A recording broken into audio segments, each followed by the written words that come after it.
साल तक वो अपनी बीवी के साथ हराम कर रहा था, टिल 8 years, क्योंकि उसे पता नहीं था।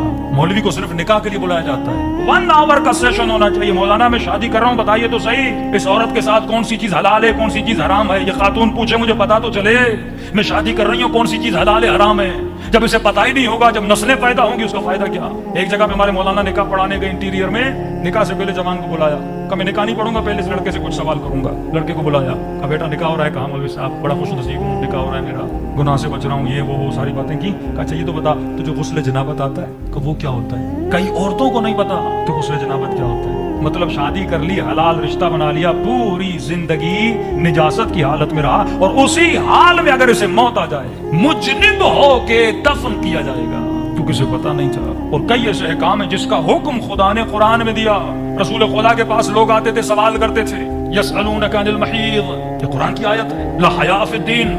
जब तक जवान को पता नहीं होगा, ये कैसे हलाल और हराम को समझ पाएगा। हर मजलिस में कम से कम तो अहकाम बता देने चाहिए। यानी शादी सिर्फ नहीं करनी, तुझे उन अहकामात को जानना है। पहले खुद को हलाल और हराम से बचा। पहली रात के अहकाम क्या है, जब नुत्फा शिकम मादर में ठहर जाता है, उसके बाद अहकाम क्या है, कौन सी दुआएं, कौन सी नमाजें, कौन सी रातें, कौन से लम्हे, ये सारा अहले बैत ने बताया है। कई लोग पैदा होते हैं 6 उंगलियां होती हैं, कई बच्चे माजूर पैदा होते हैं, कई एबनॉर्मल पैदा होते हैं। ये हमारी अपनी खताओं की वजह से, हमारी अपनी गलतियों की वजह से।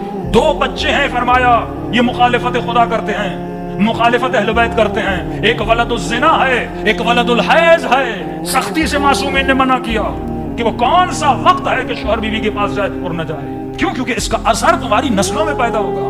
यहाँ तक फरमाया कि जिस रूम में मियाँ बीवी होते हैं, उसमें छोटा बच्चा सुनाना नहीं चाहिए। तुम्हारी आवाज वो न सुने। कमौला क्यों? तो बड़ा होके ज़ानी बनेगा।